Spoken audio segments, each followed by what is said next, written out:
Inshuti bakunze b'ikiganiro sobanukirwa, reka tubahe ikaze mu kiganiro cuno munsi. Ikiganiro cuno munsi rero turi kumwe n'umutumira adasanzwe, turi kumwe na Nunzwe Floride, ndubatse, ndi mama w'abana babiri. Murakoze cyane kuba mwitavye ubutumire bwo mu kiganiro cuno munsi. Ikiganiro rero cuno munsi gifise umutwe w'amajambo uvuga ngo bashebuja basanzwe ari abagurano. Reka rero imbere yuko dutangura kino kiganiro neza, dusaba ariko baradukurikirana hamwe n'umutumire kugira ngo dutangure dusenze. Turagushimiye uhoraho mwami wacu, uri Imana nziza kandi ugira neza no habwa icubahiro. Urakoze kongeye kuduha kandi karyo ko gusubiramwo ivyanditswe byawe vyera.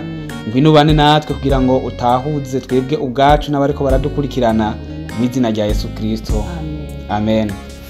Ikiganiro cuno munsi rero nkuko mwamaze kuvyumva gifite umutwe w'amajambo uvuga ngo bashebuja basanzwe ari abagurano. Mushiki wacu sinzi ko mwobo banza mukibutsa abariko baradukurikirana incamake y'icigwa twarabiye hamwe ejo hahise. Murakoze cyane.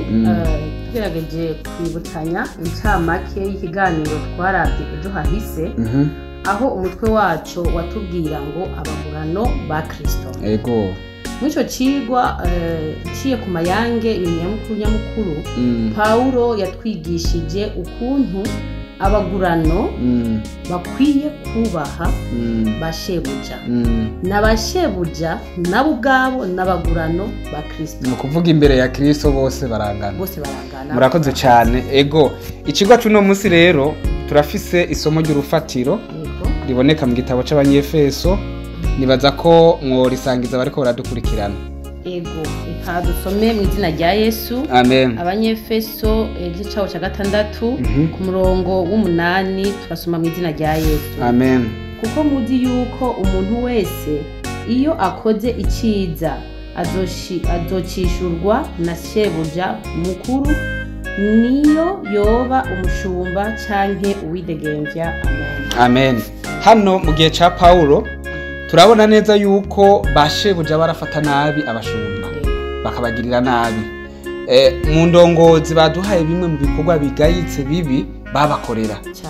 Byari bikorwa bimeze gute ivyahe? Murakoze cyane. Mu ndongozi batweretse ukuntu bashebuja bafata abagurano nabi cyane, bakabakoresha ibikorwa bibabaje biruhije nko kubakubita, kubafata ku nguvu, kubagurisha, bakabaha abandi nabo barabakuze. Ego, kamengana urudandazwa. Ego. Bakabakoresha ibikorwa bihuriye bitavanye n'ubugombe bw'Imana, mu kubicisha inzara, mu kubafunga. Ego. Mu kubafunga atari nico babahoye. Ego. N'ibindi bigayitse mu nyonga zuhoraho. Ego. Murakoze cyane. Aha rero Paulo aca yerekana neza yuko nubwo abo bashumba nabo bakorega ivyo bakabikorerwa na bashebuja, Paulo acarangiza yerekana yuko nabo ubwabo ari abashumba. Aha rero tugiye muri Kristo. Ego. Hanyuma agaca yongera akerekana yuko Imana itaraba ku butoni. Mu yandi majambo, umushumba n'umukoresha bose barangana iyo bageze ku mategeko y'Imana. Hano rero dusa n'abariko bararangiza kino cigwa cacu kugira ngo abadukurikirana bashobore kuronka umwanya w'ibibazo n'inyunganizi. Paulo arerekana izindi ngingo zitandatu zikomeye cyane. Nico gituma no gusaba kugira ngo ubanze udusomere mu gitabo c'Abanyefeso igice ca mbere uhereye ku murongo wa 5 ushikane ku murongo w'7 kugira ngo dushobore kuraba izi ngingo Paulo ariko avuga aka gaciro ariko ashaka guhereza abagurano. Murakoze cyane. Abisome mu izina rya Yesu. Amen. Turasoma igice cya mbere ku murongo wa 5 dushikane ku 7 aho havuga ngo uko yagize imigambi kera ko duheshwa na Yesu Kristo gucika abana bayo ubwayo, nk'uko yabigombye bikayihimbara, kugira ngo ubwiza bw'ubuntu bwayo yatugabiriye mu wo ikunda bushimwe. Muri we niho duherwa gucungurwa n'amaraso yiwe, niko guharirwa ibicumuro vyacu nk'uko itunga ry'ubuntu bwayo riri. Amen. Amen. Hano rero Paulo ariko ashaka kwerekana yuko abantu bose ari bamwe kuri Kristo. Myandi majambo umushumba canke umukoresha n'umugurano hariho ikintu kimwe yerekanye muri uno murongo kivuga yuko nabo bagomba gufatwa nk'abana b'Imana.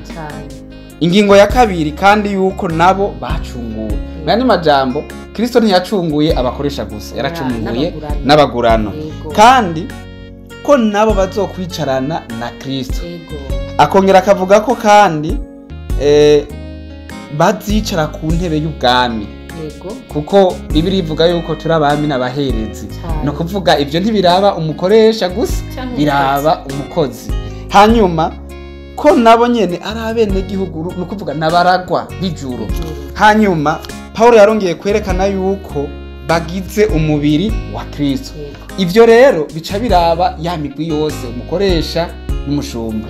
Reka rero turangize kino cigwa cyo kuno munsi, ariko kandi nizera ntakekeranya ko hari impanuro canke akajambo kanyuma usangiza bariko baradukurikira. Murakoze cyane ku mpanuro twosangira nk'abakristo b'iki gihe. Reka turabire hamwe isomo dusanga mu Banyefeso igice cyaho ca 3 ku murongo wa 6 aho batubwira ngo yuko abanyamahanga basangiye natwe iragi, basangiye natwe umubiri umwe, basangiye natwe ibyasezeranwe muri Kristo Yesu kubwo ubutumwa bwiza. Amen. Amen. Yaba twebwe yaba abo bandi n'abanyamahanga bose, twese dusangiye iragi, ibyo Kristo yasezeranye turabisangiye, twese turabana. Murakoze cyane. Reka rero turangize dushimira abariko baradukurikirana mu kiganiro cy'uno munsi. Twongere turangize dushimira umutumire twari dufise muri kino kiganiro cy'uno munsi. Twese tuvuga duti Imana ibahezagire. Reka rero ndagusabe kugira ngo urangize n'isengesho. Dusenge.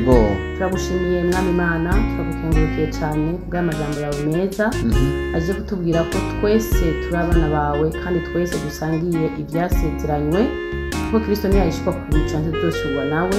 Reka ari amahoro yawe n'ubwiza bwawe butubeko n'abariko baratwumviriza aya majambo abaducikira ubugingo twese kugira niwaseruka kubica tugusanganire tutatsinzwe n'urubanza mu izina rya Yesu Kristo.